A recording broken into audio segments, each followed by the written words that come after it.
Namaskar. The upcoming episode of Swaraj is about Tilka Manjhi, who was a leader of the masses against the British. Tilka Manjhi was born Jabra Pahadia on what is believed to be 11th February 1750 in a village called Tilakpur in Sultangunj, Bihar. However, it was his fiery nature that earned him his nickname Tilka, which is in the Pahadia language means a person with angry red eyes. Jabra later became the head of his village, and it was customary in his tribe to address the village people as Manjhi. It was the period when the company started directly administering and collecting taxes in Bengal and Bihar. The adivasis became more and more indebted to the mahajans. The company had contract with the mahajans to wrest the land from the tribals in lieu of unpaid loans, and the British became landowners in the Santhal Pargana region. Thus, in no time, the adivasis were reduced to mere agricultural laborers or tenants on their own lands. Tilka Manjhi, in his youthful years, had witnessed this transition.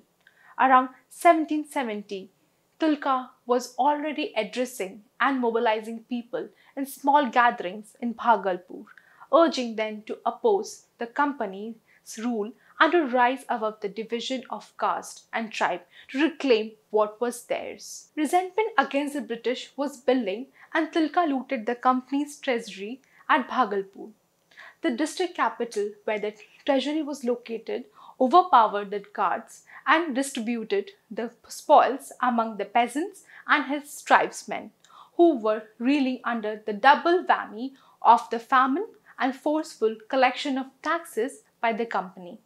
This is the first attack by Tilka Manjhi in recorded history.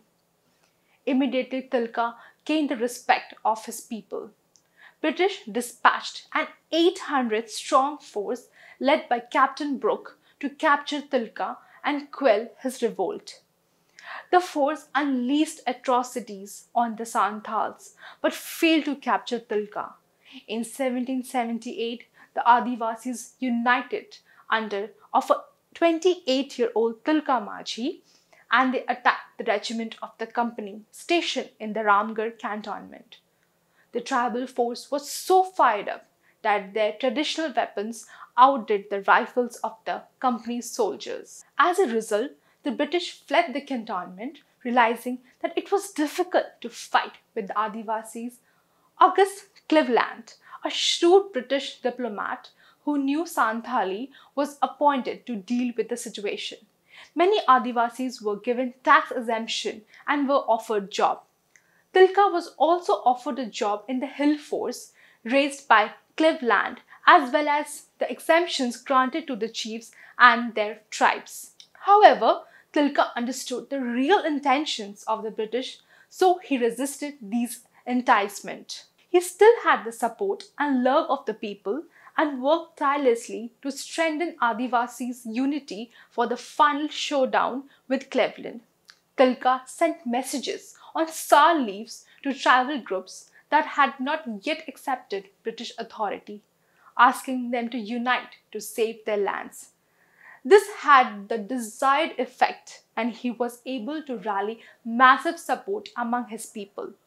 Tilka took a daring decision to attack Bhagalpur and catch the enemy napping, and the Adivasi charged on Bhagalpur in 1784, took the British completely by surprise. Heavy fighting ensued between the tribals and the British. In the midst of the chaos, Tilka fired a shot from his bow. His poisoned arrow found his mark, and Cleveland fell from his horse, fatally wounded. He died a few days later.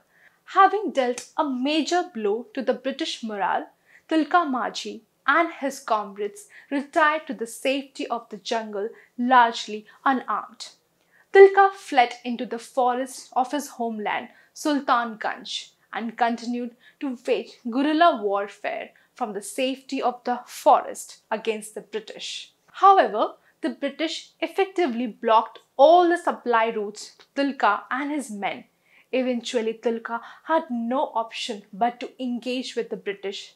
It is believed that it was 12th January 1785 when Tilka's forces clashed with the British for the very last time. Hungry and tired, they were quickly overpowered and Tilka was finally captured. What followed next was horrific. Tilka was tied to the horses and dragged for miles all the way to Bhagalpur. It is said that he was still alive when he was untied from the horses on reaching Bhagalpur. As people watched, Jabra Pahadia's short yet well-lived life was brought an end on 13th January 1785 by hanging. He was only 35 when he died. Watch this upcoming episode of Swaraj at 9 am and again at 9 pm on Sunday on Doordarshan. Watch the saga of this brave heart who fought against the British to save his motherland from the shackles of the colonialist forces. Thank you. Like and share our videos and subscribe to our channel and hit the bell icon.